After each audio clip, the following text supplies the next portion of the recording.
Muy buenas noches, estamos acá en la cafetería La Caña del Timón, a 15 de febrero del año 2022, ya un día después del Día del Amor y la Amistad que celebramos justo acá en la cafetería La Caña del Timón. Buenas noches. Pues como todos saben, es un proyecto que se está realizando en Palizada Campeche con el amigo Martín Luna, con Joao, y un invitado especial esta noche es el profesor Jorge Manuel Mendoza Solana, conocido por todos los paliseños como el profesor Manito.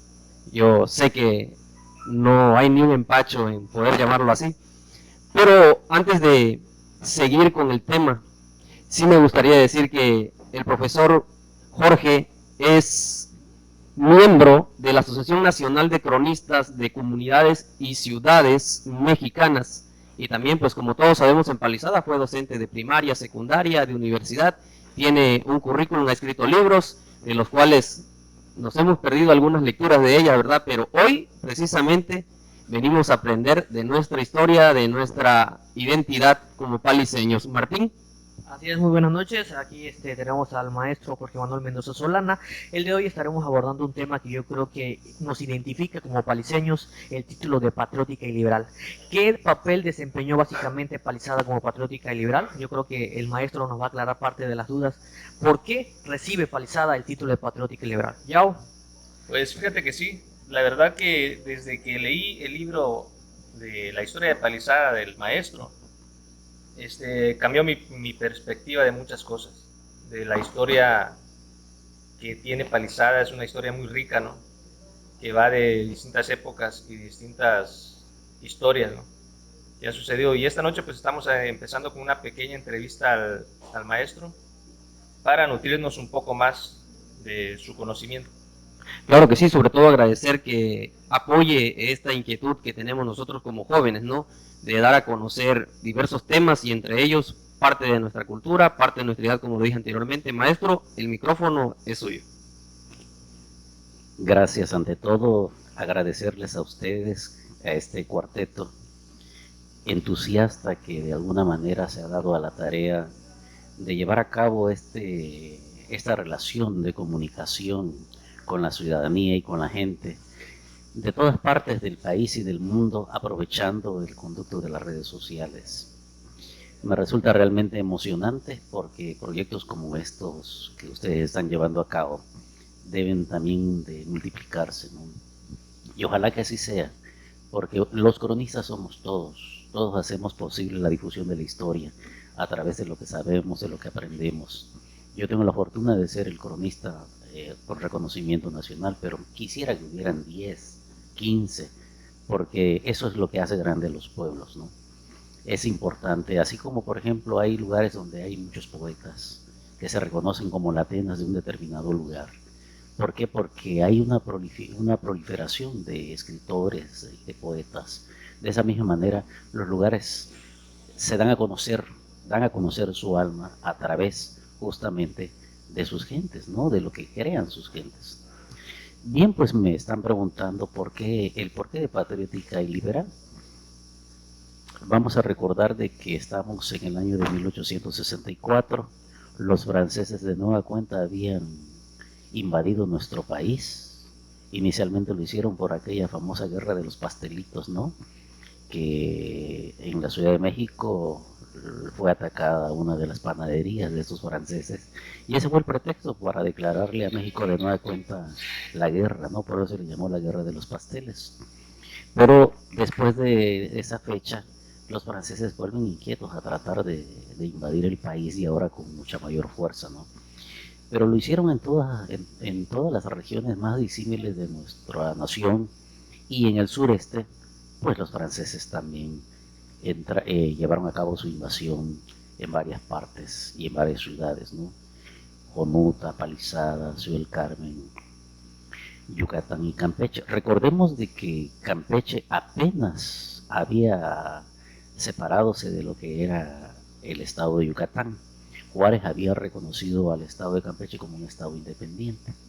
Y entonces el primer gobernador del estado de Campeche, que fue Pablo I. García y Montilla, estaba iniciando su proceso de gobernación cuando los franceses invaden y él se ve obligado a exiliarse no solamente del Estado, sino del país. Por un tiempo estuvo exiliado en Cuba y luego en su retorno inicia por Tabasco, donde Gregorio Méndez Magaña ya había recuperado el territorio tabasqueño. Este le da una tropa para que pueda empezar la recuperación de Campeche, en el cual viene a cabo, encabeza esa expedición el capitán Pedro Celestino Brito. Él llega aquí a Palizada junto con Pablo García y Montilla y llevan a cabo una reunión enfrente del río, justamente donde actualmente está el Parque a la Libertad. Entonces arengan a la gente y se inscriben 100 valiosos hombres paliseños, que son los que terminan de liberar al estado de Campeche de los invasores. Tienen combates en Lerma, tienen combates en Campeche y en Calquiní. Desafortunadamente, de esa brigada que se llamó Libres Paliseños o Brigada Palizada, la mayoría pereció, murió en combate y solamente regresaron vivos 11. Cuando por fin se reconquista de nuevo la capital del estado y quedan libres de los invasores, recupera de nueva cuenta el poder Pablo García Montilla, y lo primero que hace luego que ya se ha establecido el gobierno liberal es hacer un reconocimiento a Palizada por la sangre derramada de sus héroes, ¿no? Y el reconocimiento que le da es justamente ese, ¿no? El primer título que otorga el Estado como un Estado liberal es el que se le da a Palizada como patriótica y liberal, justamente el 13 de agosto de 1868, que es el reconocimiento a esa sangre derramada por nuestros combatientes paliseños, ¿no? En esa, él le llama la gesta heroica que tuvieron en favor de la causa y de la soberanía nacional. Fue así como se llevó a cabo el título de patriótica y liberal y que fue aprobada posteriormente por el Congreso. Hay una parte de la historia que nosotros nos confunde mucho, sobre todo por sus monumentos. ¿Existe un vínculo directo entre ese hecho y el monumento de la Estatua de la Libertad que tenemos en la actualidad en Palizada? Hay una relación, más que nada. Primero, decir que antes de 1949 lo que había allí era el mercado público municipal y a un costado de él había un glorioso salón de baile de zapateado que se llamaba el Pato Cenizo. Dicho sea de paso, ese Pato Cenizo, que era el salón de baile de la gente pobre, de la gente campesina, donde con 4 o 5 zapateados se pasaban toda la noche porque era la música del momento, ¿no? Es decir, lo que en ese momento bailaba la juventud de su tiempo era el zapateado, y la de Abolengo venía justamente a este salón en el que actualmente está esta cafetería, ¿no? La Caña del Timón. ¿Qué sucede? En 1949, la Junta de Mejores Materiales, que encabezaba el licenciado Pablo González Lastra, estaban en hacer una estancia de carácter público porque el mercado se construye donde actualmente está y ese espacio queda limpio, ¿no? Y se decide hacer un parque, pero inicialmente se discutió, pusieron incluso las primeras piezas de lo que sería una fuente alusiva a los sapos, porque eso es lo que abundaba en la población, ¿no? Pero no tuvo mucho eco porque la gente se empezó a inconformar que era un animal muy feo y entonces dijeron, ¿para qué queremos esa fuente de los sapos, no?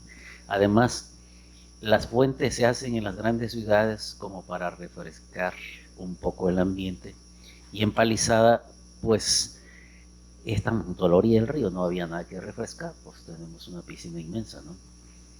Y lo que sucede entonces es de que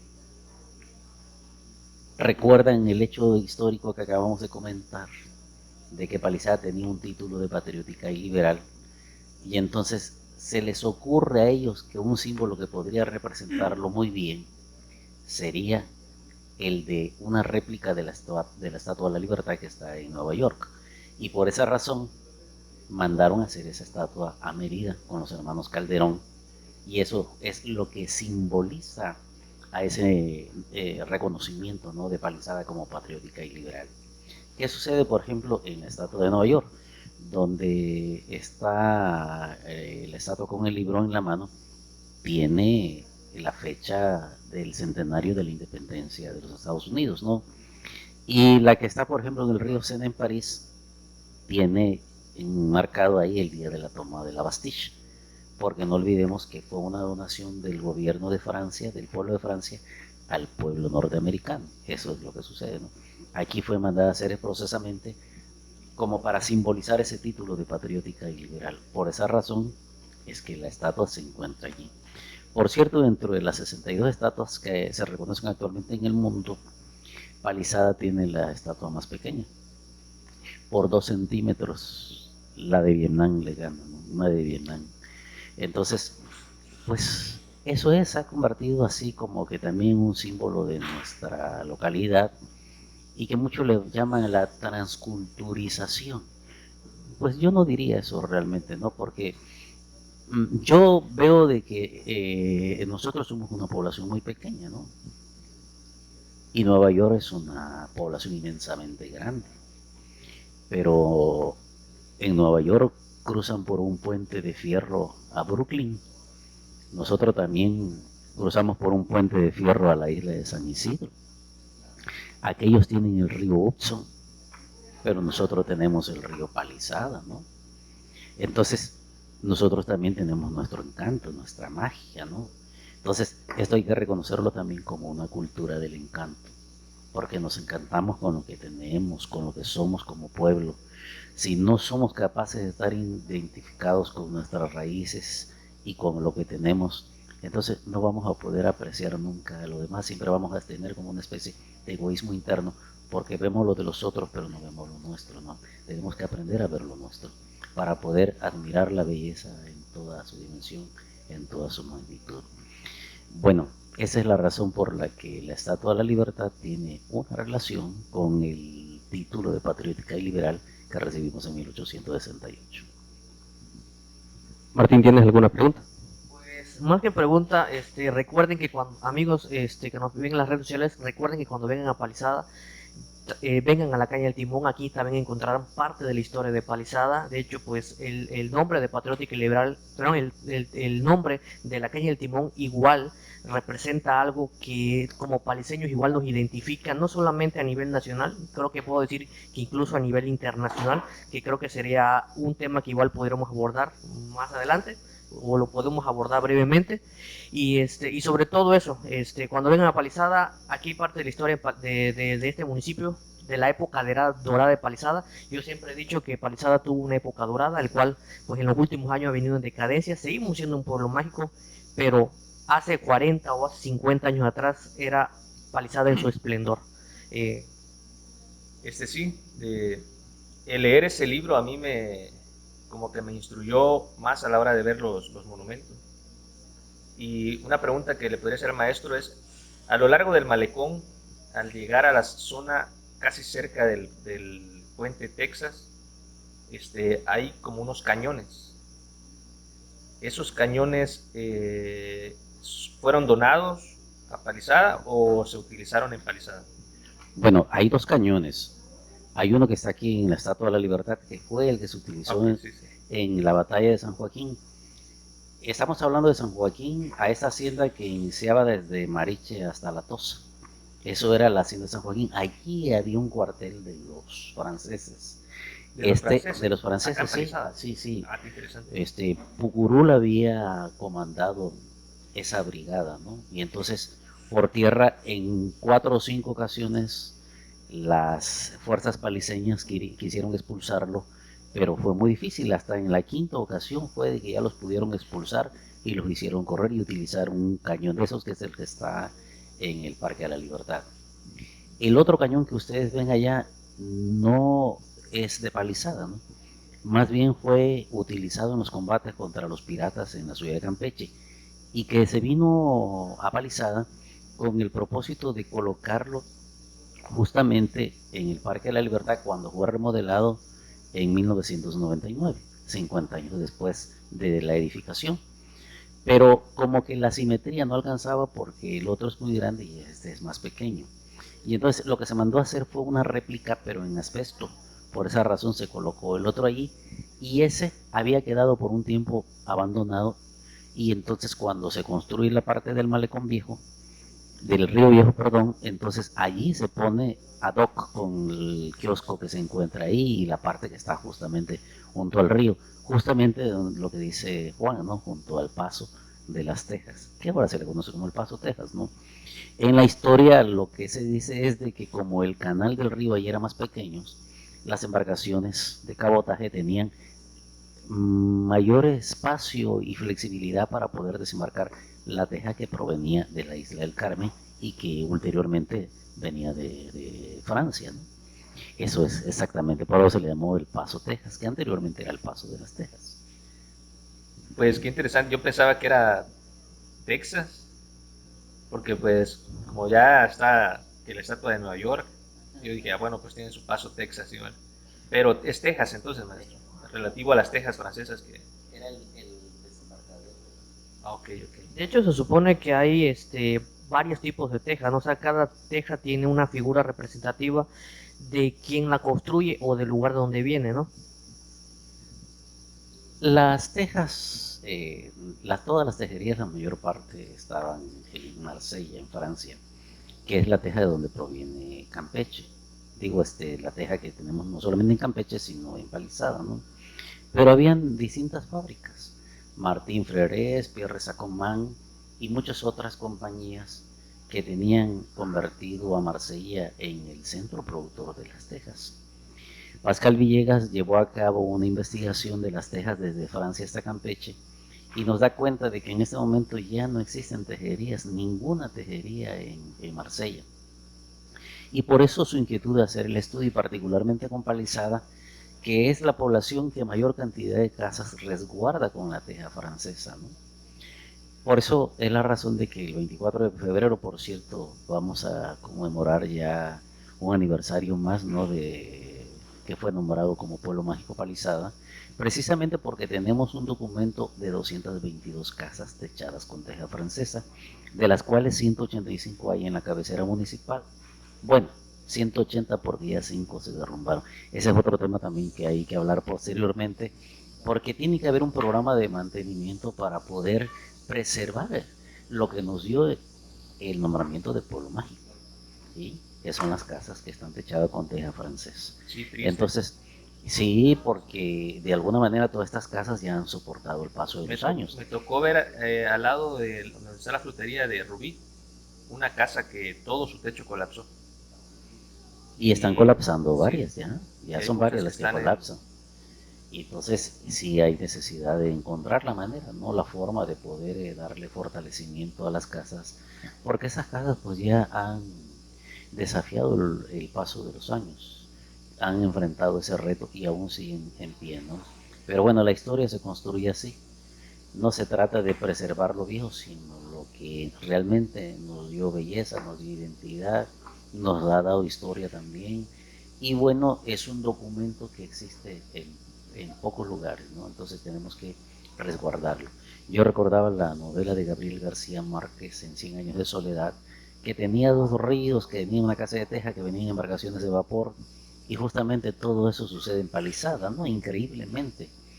Sí, pero esa es la lectura que Gabriel le dio a una parte de su pueblo allá en Colombia y que coincide exactamente con lo que es Palizada, ¿no? Y bueno, y se habla de 100 años de soledad porque, bueno, son familias milenarias que a través de los años fueron teniendo el mismo poder en esa población y que lo que ha pasado aquí también, ¿no? No es solo característica de Palizada, sino de muchas poblaciones en América Latina. Y entonces, cuando viene, por ejemplo, la revista siempre retrata Palizada de arriba y lo titula El Macondo de México, Palizada, porque el pueblo al que se refiere justamente García Márquez se llama Macondo. ¿Sí? Pues bien, profe, mire, a mí realmente me gustaría en el tema de la Estatua de la Libertad, me gustaría concluir en esto, ¿no? Y para algunos que estábamos un poco ignorantes en el tema, porque asumo que también tenía desconocimiento acerca de, he escuchado algunas explicaciones acerca de que fue donada por la corona francesa, la corona española, entonces exactamente, y te quedas muchas veces con esa idea, ¿no? Y para concluir en ese tema, fue mandada a hacer específicamente por los paliseños a la ciudad de Mérida, ¿no? Ok. Fue en el periodo de Pablo González Lastra y la hizo lo que anteriormente se llamaba la Junta de Mejoras Materiales, que era una agrupación que se dedicaba a las tareas de embellecimiento del pueblo. Sí, y la mandaron a hacer. No había en el cabildo ni la gente millonaria que hoy si no le dan no va. No, no, eran gente voluntaria, altruistas y eran nombramientos honorarios. Y la mandaron a hacer con los hermanos Calderón, los mismos que hicieron el Monumento a la Madre en Mérida, Yucatán.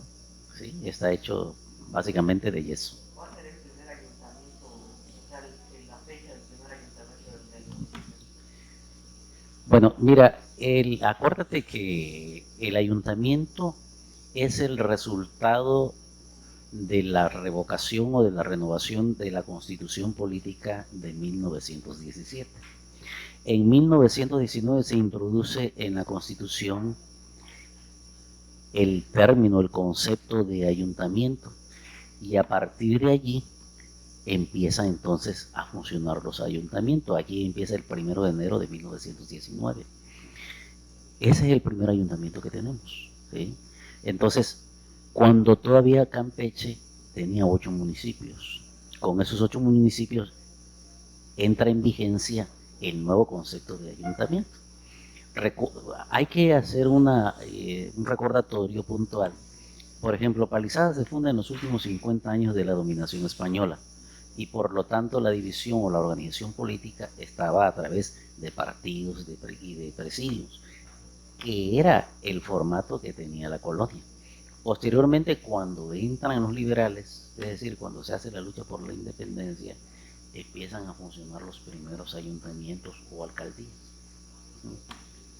Con la revolución se vuelve a reformar la Constitución y cuando se reforma la Constitución ya entran los conceptos de estados de la República, municipios, comisarías y entonces tiene a cabo el ayuntamiento, ¿no? Ya los alcaldes, que son ahora los presidentes municipales, recibían inicialmente. ¿Perdón? No, juntas municipales son en las comisarías, sí, donde hay juntas municipales. Entonces ya en los municipios, en las cabeceras municipales establecidas como tal, ya empiezan a funcionar los ayuntamientos. Okay. Entonces, maestro, antes de cómo se elegía el municipio, o sea, Palizada, antes del primer ayuntamiento. Bueno, antes de eso, Palizada no tenía un ayuntamiento, porque era una villa que pertenecía a la isla del Carmen. Éramos una municipalidad del Partido del Carmen. Ese era lo que era Palizada anteriormente. Entonces no había como algo que dirigiera el timón del pueblo como tal aquí. En todas las épocas y en todas las de la historia ha habido timones. Por ejemplo, cuando nace Palizada, ¿quiénes manejaban la cuestión de carácter política? La iglesia. Y lo que se nombraba en Palizada, por ejemplo, era un prefecto político. La lucha o la guerra de reforma se lleva a cabo precisamente por eso. Y entonces Juárez separa los bienes de la iglesia y del Estado. Es decir, dijo, lo que es de Dios y lo que es del César es del César. En otras palabras, la cuestión religiosa es religiosa y la cuestión política es de la política. Él es el que inicia esa separación. Fue presidente de 1864 de la reforma, pero desde antes ya estaba, en el 62. ¿Qué es lo que sucede? Él logra separar estas cuestiones políticas de las cuestiones de carácter religioso. Eso es, las leyes de reforma, eso es exactamente lo que yo... Saliendo un poco del tema, maestro, estamos hablando sobre las tejas y que han perdurado en el tiempo, y prácticamente estamos hablando de que Palizada es una zona que, quiera o no, es una zona donde han habido algunos sismos y donde también han habido inundaciones. ¿Qué registros tenemos sobre temblores que han sido significativos para el pueblo? O igual también, ¿qué registros también hay sobre algunas inundaciones que han afectado significativamente el pueblo. O sea, ahorita tenemos las más recientes, la del 2012, la del 2020, la del 68, pues, algo así. Pero me imagino que más atrás en el tiempo debería haber algún registro o algo sobre este tipo de acontecimientos históricos que de alguna u otra manera pudieron haber afectado la vida del pueblo, ya sea antes de 1900 o incluso en ese periodo entre 1930 y 1950. Bueno, en cuestión de temblores, realmente en Palizada han sido poco representativos. El de mayor representatividad lo tuvimos hace 5 años, ¿no? Esa vez, la verdad que fue bastante sorprendente de que temblase en Palizada.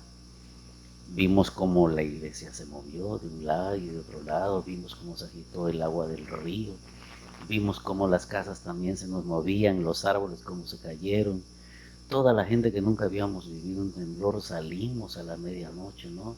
Unos salieron semidesnudos porque realmente duró mucho tiempo. Eso casi. fue en... Sí, ahora en el Yo estaba acá. Sí, Yo estaba acá en Palizada cuando... sí, casi exactamente 5 años. Creo ¿no? que fue en Oaxaca, ¿no? Fue en Oaxaca El epicentro el epicentro estuvo, fue creo que estuvo en Cuchitán, en Cuchitán, Oaxaca. Así, En el municipio de Pijijiapan, en el estado de Chiapas, fue magnitud 8.1 en la escala Richter. Aquí se sintió como una magnitud 5.0, 5.5 en la escala Richter. Sí. Y sí, pues relativamente creo que sería uno de los temblores que más tenemos en la memoria aquí en el pueblo. No, y el más fuerte. Ahora, maestro, siguiendo en el tema de los temblores, hay muchos especulaciones, ¿no? Y de hecho, entre una de esas especulaciones está lo que tenía el antiguo escudo de Palizada. Según el antiguo escudo de Palizada, mencionaba que habían dos cuyos y que hace mucho tiempo, atrás en el tiempo, se supone que hubo un gran terremoto e hizo que este se cayera y en parte hizo que uno de los ríos se sellara. ¿Qué tan concreto, qué tan cierto es esto que algunos paliseños han mencionado o se tiene en la memoria colectiva, por decirlo así? Bueno, primero termino de responder la pregunta anterior. En las inundaciones, de acuerdo a la historia, una muy fuerte que se registró fue en 1921. Fíjate, recién acaba de terminar la lucha por la revolución, la lucha revolucionaria, y luego tuvimos la que sucedió justamente en el periodo anterior, en 1979, que acabó con más de la mitad del hato ganadero. Después regresó la del 2011, la del 2012 y posteriormente la más reciente que tuvimos, que fue la del 2020, pero ya fueron menos fuertes que la del 79 y la del 2011. Recuerda que en el 2011 por primera vez el agua se metió en las calles, ¿sí? Y en 1979 invadió prácticamente todo el territorio municipal. Esa es, digamos que la referencia. Ahora, respecto a lo que me preguntas del escudo, el escudo ha sido un poco controversial. Nosotros ciertamente recibimos el nombramiento como pueblo el 18 de mayo de 1772.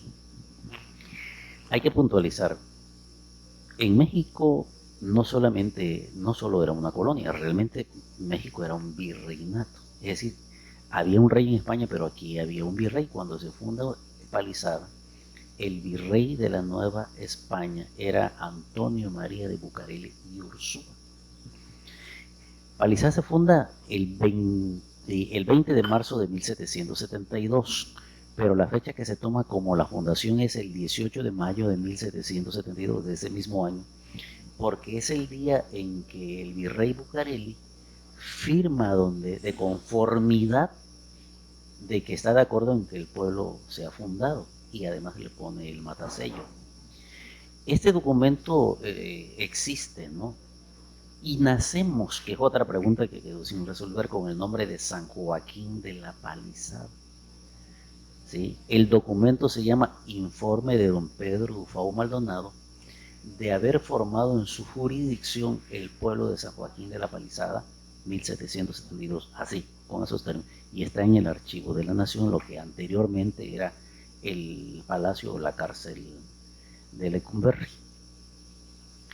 Yo creo que incluso eso es las cosas que más emoción me han dado, el haber podido encontrar ese archivo, ¿no? y que tiene el nombre, bueno, pues de todas estas 428 personas que fundaron el pueblo y que está firmado por don Pedro Bufao Maldonado.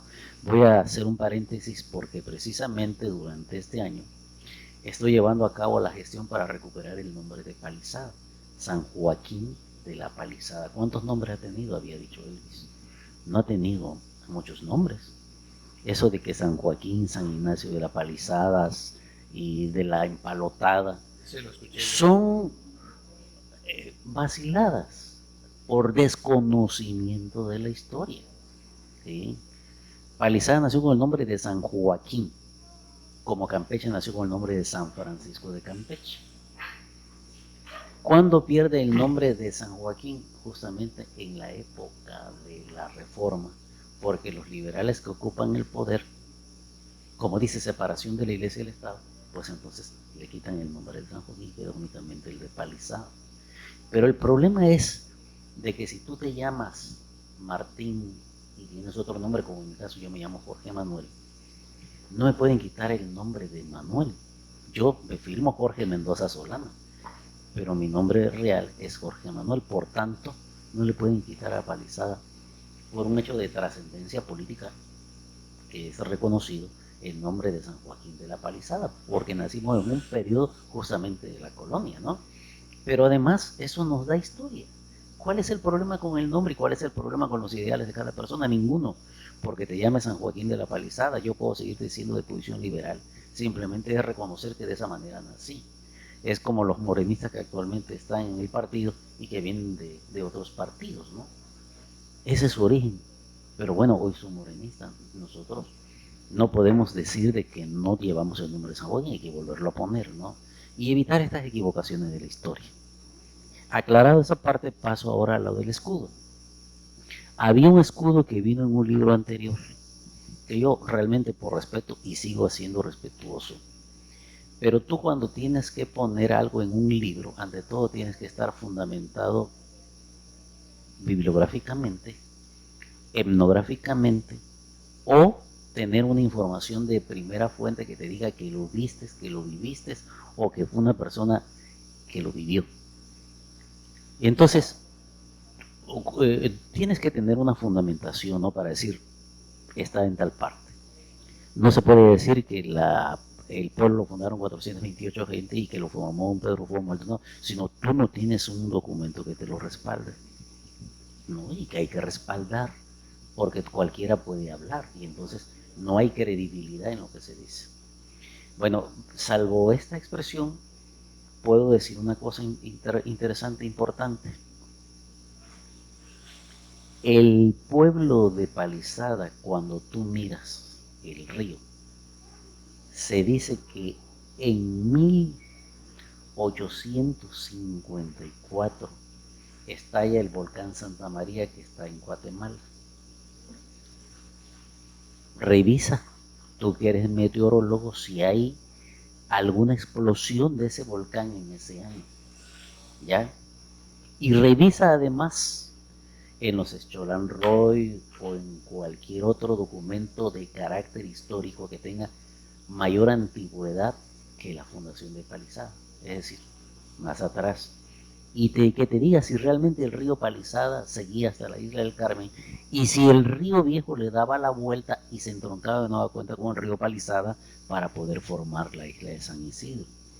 Si eso te lo dice una fecha anterior a 1772, entonces no es correcto que te digan que ahí habían dos palmitas que se abrieron cuando el temblor, porque el río ya estaba desde antes. ¿Sí?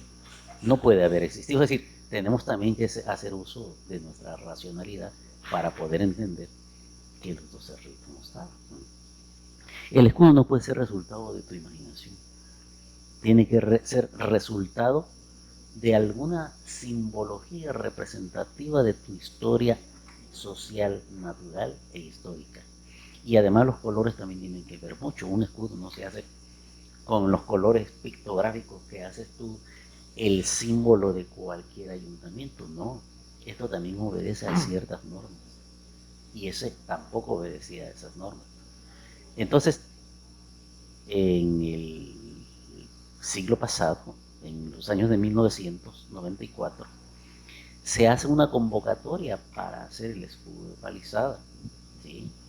Y entonces alguien con un poco más de conocimiento vio cómo podía hacer el escudo en esa forma ovalada, y entonces resultó ganador de esa contienda Rafael Alín Morales, que es el autor del escudo actual que tiene Palizada. Muchos no lo quieren reconocer, pero lo cierto es que no teníamos un escudo real, auténtico, y a nosotros el nombramiento nos los da ciertamente el virreinato, pero no fue un nombramiento dado por la corona española.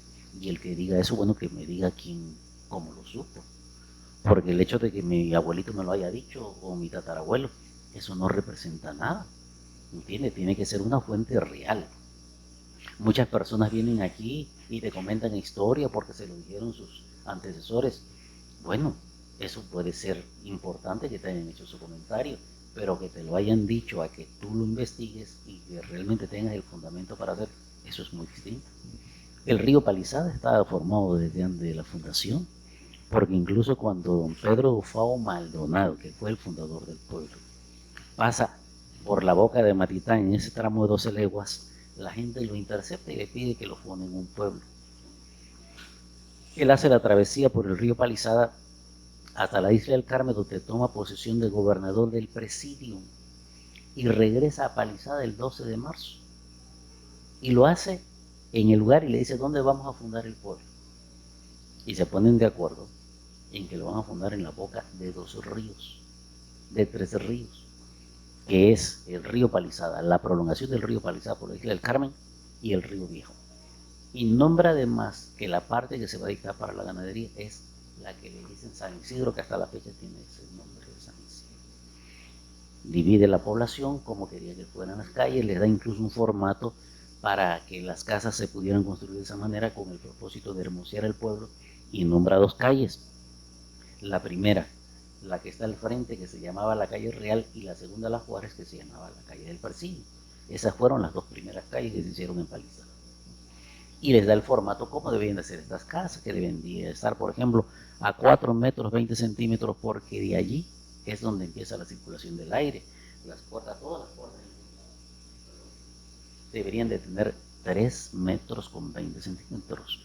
Las ventanas también, y había que tener en la parte del capitel, es decir, lo más alto de la casa, una puerta que abriera para que el aire caliente se pudiera expulsar por las noches y las habitaciones se mantuvieran frescas. Y además recomendaba que fueran de 2 y de 3 aguas, porque no olvidemos que él es de origen, el término de Dufau, que estoy haciendo referencia, es un término francés, un apellido francés, que en su pronunciación correcta se dice Dafu. ¿Sí? Y entonces él traía esa visión de cómo debían embellecer el pueblo y cómo además debía de ventilarse en una época en donde no había ni ventiladores ni había los aires acondicionados, ¿no? Y de esa manera se ventilaban de manera perfecta. Eso es lo importante. Por eso te digo, la cuestión del escudo no existió.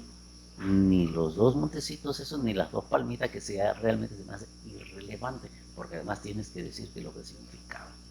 Y que por eso se abrió el río Viejo, no, porque documentos anteriores a eso señalan que el río Viejo ya estaba, y la prolongación para el río Palizada ya también estaba.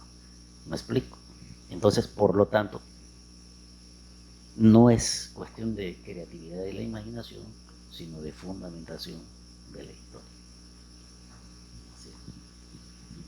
Bueno, maestro, ya empezándonos ya a despedir del podcast del día de hoy, pues aquí hemos estado haciendo las grabaciones aquí en la calle del Timón, y no sé si nos hace un poco promoción de aquí de este local, de lo que puede encontrar aquí el público cuando venga a Palizada. Aparte en el día, pues pueden ir al museo a ver parte de su historia, pero por las noches, pues aquí también puede venir a la calle del Timón y puede encontrar parte de la historia del pueblo. Ahí tenemos unas fotografías. Por aquí donde nos estamos grabando, aquí se encuentra lo que es el nombre de los primeros habitantes, los fundadores de Palizada. Y entonces, maestro, coméntenos lo que cuando venga, o sea, en algún momento algún paliseño, ¿qué puede encontrar aquí en la caña del Timón? Bueno, debo decirte que la Caña del Timón se funda el viernes 22 de julio del 2016. Hace exactamente, va a cumplir 6 años que de la fundación. Y el propósito nació con el hecho de que Palizada tuviese un espacio de su historia, porque no contábamos con museo. ¿Cuáles son los periodos históricos de Palizada? No, el primero, ¿qué había antes de la fundación? ¿No? Lo que teníamos era la presencia de los mayas chontales. Por lo tanto, decidí hacer una vitrina que tuviese la cultura maya chontal. Después de los mayas chontales, el porqué de la fundación española, es decir, de la fundación del pueblo de Palizada como tal, que fue el palo de tinte y la teja francesa. Por esa razón hicimos aquí en la parte del bar la teja francesa y el palo de tinte, que se le muestra a la gente cómo se contó. Cuando se colapsa el periodo del palo de tinte, surge entonces el comercio por el río, la navegación fluvial y el trapiche. El trapiche no solamente era un molino de caña, sino era una unidad de producción familiar. Eso es lo que se hacía, una unidad de producción familiar. Y eso es justamente lo que vas a poder encontrar aquí. Porque si la época del trapiche y del comercio por el río no fue la más bonancible, porque sin duda cabe la más bonancible fue la del palo de tinte, sí fue la más productiva desde el punto de vista cultural. Habían dos grandes orquestas, habían escuelas de música, teníamos fábricas de ladrillo, fábricas de tomates, de gaseosas, había incluso fábricas de cohetes, y bueno, ahí está la representación, y por primera vez se toman las primeras postales de Palizada, que son las que corresponden a esa compañía que se llamó México Fotográfico, que dirigía Daniel Sánchez Ortega, y bueno, se tomaron, considero yo, un rollo de 30 exposiciones. Yo solamente poseo en este momento 12, me faltan por unir las demás, pero bueno, son las que están ahí y por eso las puse en exhibición. ¿En qué año fue eso? Bueno, en la época de Plutarco Elías Calles, estamos hablando de 1926, en que él gana el concurso. No había una Secretaría de Turismo, sino algo que se llamaba el Fomento del Turismo. El Fomento del Turismo es el que él gana y recorre la República, y entonces cuando llega a Campeche decide fotografiar 3 lugares: la capital del estado, Campeche, Ciudad del Carmen y Palizada. Fíjate, le llamó la atención Palizada desde que estaba inmerso, claro, decíamos inmerso en la selva tropical, pero además teníamos una gran comunicación de carácter fluvial, se podía transitar fácilmente por río. Y posteriormente, cuando se colapsa el periodo del trapiche y de la navegación por el río, porque ambas se colapsan casi simultáneamente, una porque se construyó la carretera en 1967 y otra porque se le aplicaron fuertes impuestos a la industria del trapiche que se dedicaba a fabricar aguardiente. ¿Qué es lo que pasa cuando el líquido de la caña, el guarapo, se convierte en melao y este a su vez en panela? Con la panela se obtiene el mosto para hacer el aguardiente y por eso es que se le empezó a aplicar el impuesto. Entonces ya la gente no pudo soportar el creciente aumento de los impuestos y se colapsa también la economía, pero las partes dedicadas de los cañaverales se transforman ahora en pastizales y surge la época de la pequeña ganadería, porque la grande ya estaba establecida. Cuando surge la pequeña ganadería, pues tiene un crecimiento hasta que en el 79 viene la creciente de la que ya hablamos, y entonces la ganadería cada vez más abajo porque el crecimiento del ganado ha sido hacia la baja, ¿no? Ya hoy tenemos el tope que nosotros llegamos a tener fueron 126.000 cabezas de ganado. En el 79 nos quedamos con 60.000 y luego con la del 2011 tenemos hasta este momento alrededor de 50.000 cabezas. Es decir, hay un decrecimiento aproximadamente del 70% y la ganadería como tal sigue en crisis. La producción de leche ya no hay, la producción de carnes la hay, pero no lo suficientemente como la que teníamos anteriormente. Entonces, las fábricas de queso, por ejemplo, son muy contadas las que hay en este momento, y antes éramos fuertes productores de queso. Hoy se están buscando otras alternativas, por eso digo que hasta ahí llegamos, y la alternativa es esta industria de, sin chimeneas, ¿no? Que es la industria dedicada al turismo, ¿no? Por eso la declaración de Pueblo Mágico es importante. Pero bueno, desafortunadamente el turismo, cuando apenas empezaba a nacer, sobreviene esta crisis que nos afectó al mundo entero, ¿no? La pandemia del COVID-19. Eso es justamente. Y ahorita seguimos todavía en la pandemia, ya más relajado, con menos miedo que cuando inició, pero aún persiste, ¿no? Entonces ya la gente ya se está como que desafiando a este fantasma que nos invadió, y hoy pues ya empiezan a salir. Yo veo pueblos mágicos. Recientemente, hace 8 días, visité el pueblo mágico de Sonora, que se llama, tiene el nombre de un, de un árbol, álamos, Sonora, ¿no? Porque había muchos álamos. Un pueblo precioso, por cierto, ahí nació María Félix, en Álamos, Sonora. Y bueno, también veo cómo la gente anda con el cubreboca. Tiene, por supuesto, más años que Palizada, y el turismo más desarrollado, ¿sí? Enfrentan problemas como los enfrentamos nosotros también, con el problema de los restaurantes, con los bancos, que no somos el único. Entonces, todos estos temas son, pero bueno, le está dando a ese pueblo, le está dando vitalidad el turismo. Entonces yo creo, confío, tengo fe, hay esperanza, y que realmente como pueblo mágico salgamos adelante. Bueno, ustedes me dicen. Pues aprendimos, créanme que aprendimos mucho más de lo que es nuestra identidad como paliseños, de nuestra historia, de nuestro legado. Hoy aprendí con usted que es Paso, Texas, no Paso, Texas. Entonces ya sabemos el por qué no, porque por ahí era el desembarcadero de los barcos para las tejas, que traían las tejas como lastres en las embarcaciones, ¿no? Algo muy importante que acaba de mencionar usted: tenemos fe. Eso es primordial, créame que el tener fe para que nosotros como paliseños recibamos eso que tanto necesitamos, que es el desarrollo. En Palizada le apostamos al turismo, y nosotros aquí en este proyecto que el amigo Martín Luna, Joao y Lalo han empezado, ¿no? Precisamente creo que lleva ese trasfondo, ¿no? Darle a Palizada un poquito más de publicidad en las redes sociales, y por eso se hablan de diferentes temas, ¿no? En este caso agradecemos infinitamente que usted haya tenido el tiempo y la disposición para estar esta noche aquí transmitiendo, y pues a mí no me queda más que agradecerle, porque es algo que posiblemente en un futuro mis hijos van a revisar y van a aprender también en las redes sociales. Así es, Elvis. Y si te darás cuenta, estamos en Palizada, estamos algo atrasados en cuanto a la bibliografía que puede haber en digital, o sea, en el YouTube, en el Facebook.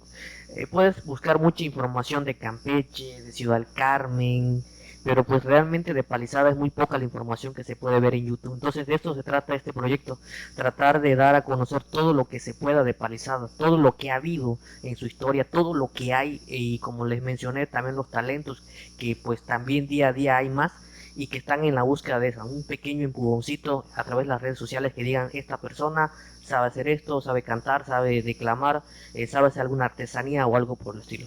Y pues sí, hoy aquí agradeciendo al maestro Manito, como muchos lo conocen. De hecho, cuando vengan a Palizada, cuando vengan a Palizada y digan: oye, ¿cuál es la cafetería del maestro Jorge Manuel Mendoza Solana? Pues mejor les recomiendo que pregunten cuál es la cafetería del maestro Manito, y enseguida van a ver personas que van a decir: es la caña del Timón, con mucho gusto ahorita la llevo allá. Porque pues mayormente igual aquí en Palizada, mayormente aquí todo es mayormente por sobrenombres, no, casi no es de que, Martincito, no, mayormente todo por sobrenombre. Y aquí pues el maestro Manito, cuando gusten venir aquí a Palizada a echarse un cafecito, pues también aparte de su cafecito, igual también van a conocer parte de la historia de Palizada, y de eso trata este proyecto, de que demos a conocer todo lo que es posible de este pueblo, que es un pueblo mágico y que es Palizada. Sí, es muy importante. Platicaba con una amiga hace unos días, y me contaba que iba a la biblioteca, y de las 5 o 6 veces que ha ido en esos últimos meses, está sola, porque la gente recurre para cualquier información a lo que es Google, YouTube, Facebook, como referencia, ¿no? Pones un tema en específico y te aparece toda la información. Y creo que eso es a lo que te referías, Martín, que al poner Palizada en los buscadores, diferentes buscadores, aparezca aunque sea un video ahí dando alguna cierta información. Así es, y es que prácticamente estamos en la época de los millennials, en que pues si te das cuenta todo, ya mayormente ya la chaviza, como dijeron, ya casi ya no se esmeran en leer un libro. Incluso yo le puedo decir que yo tengo eso de leer libros, pues no se me da. Mayormente cuando busco alguna información me meto a YouTube, me busco, no sé, algo por el estilo, que sea algo audiovisual. Y pues hay muchos chavos en la secundaria, en la preparatoria, que a veces andan buscando información al respecto de Palizada. Y obviamente en internet no la van a buscar ni en Wikipedia. Y a lo mejor sí buscan un poco de información en Wikipedia, pero pues la verdad es muy limitado. Nada mejor como tener la información aquí como del maestro Manito, Jorge Manuel Mendoza Solana, que obviamente les tendrá toda la información respecto a Palizada, su fundación, lo que ha habido, lo que no ha habido en Palizada, y como escucharon hace unos momentos, lo que es 100%, lo que está concretado 100% por documentos. No es de lo que dijo el abuelito, por lo que dijo el tío, por lo que dijo el sobrino, sino está concretado por documentos históricos que avalan que ese evento o que ese acontecimiento sucedió en Palizada y que muchos de nosotros desconocemos, o sea, muchos de nosotros crecemos con la idea de que, sí, Palizada, sí, tiene una ceja, tiene una estatua de libertad, tiene, qué bien el río, ¿no? Pero muchas veces desconocemos realmente qué es lo que hubo en Palizada, porque de hecho por eso se trató este podcast, por qué se le da el título de patriótica y liberal a Palizada, porque muchos desconocen que Palizada tuvo una labor importante durante la guerra contra los franceses, que desempeñó que tuvo en sí un grupo de paliseños, participaron en una batalla y que se han quedado olvidados en la historia. En la historia, si tú no empiezas a escudriñar, si tú no empiezas a escudriñar la historia, muchas cosas se pierden. Y de eso se trata esto.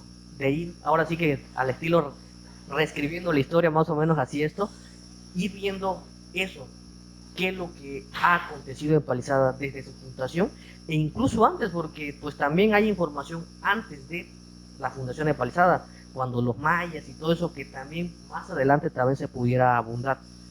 Palizada es un maravilloso lugar, yo lo he dicho, que lamentablemente pienso que muchos al estar viviendo aquí olvidamos la maravilla que es Palizada, la gastronomía, la arquitectura que es única, o sea, prácticamente como aquí lo mencionaba el maestro Manito, si vas a Jonuta, si vas a encontrar todavía algunas casas de Texas, pero es muy mínimas. Si vas a Ciudad del Carmen, igual. Pero realmente Palizada es el lugar en donde más tejas francesas aún existen. Y que a pesar de las inclemencias meteorológicas, porque hemos pasado hemos pasado Roxana, hemos pasado Gilberto, hemos pasado infinidad de sistemas tropicales, que en realidad hasta mucho han sobrevivido las estructuras, viento, lluvia, humedad y también los temblores que han habido. Y estamos en esto, de que es un pueblo que a pesar de todas las inclemencias meteorológicas y las inclemencias geológicas que también en algún momento se han dado en Palizada, se han suscitado en Palizada, se preservan aún muchas de las estructuras y la mayoría de las casas que aún conservan tejas francesas. Incluso a mí me ha tocado ver que por acá por la corriente todavía hay una que otra casa que conserva sus tejas. Así es, Martín, tienes mucha razón en todo tu comentario. Esa es la parte que, que hoy prácticamente nos quedó ya de común acuerdo a todos los que estamos en esta mesa, cómo se dio ese nombramiento de patriótica y liberal. Hubieron héroes, pero también déjenme decirles que en Palizada hubieron otro tipo de héroes. Y esa anécdota la va a contar el profesor Jorge, una anécdota de héroes con capas. Vamos a dejarlo para una mejor ocasión, ¿no? Vamos a cansar el podcast. ¿Cada cuándo hacen la entrevista? Nos tratamos de hacer 2 veces por semana. Me parece bien y son martes. Los martes para mí es bastante cómodos. Porque Sí, no, la historia es porque de no mucha nos las plática. vamos a gastar en un día, ¿no? Sí. Pero estoy pendiente con eso. Sí, igual yo he quedado con algunas dudas ahí de que Acerca de esa historia. acerca de muchas historias. Sí. Ok, pues ahí estamos, Martín. Maestro, para despedirnos del podcast del día de hoy.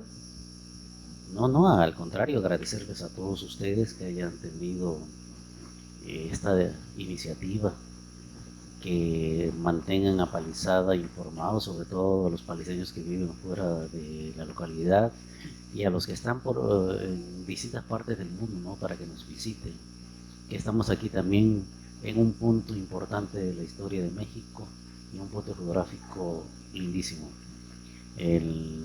La vegetación que encontramos en este lugar es incomparable, sobre todo porque estamos flanqueados por dos zonas importantes, ¿no? Por una parte los pantanos de Central y por la otra la laguna de Términos, que son reservas nacionales y que estamos en la zona de los humedales del país, que le dan a Palizada la posibilidad de tener una vegetación exuberante los 365 días del año, una fauna y una flora como pocos, realmente envidiable. Entonces, invitarlos a que nos visiten y que van a encontrar muchas cosas que ver en este país.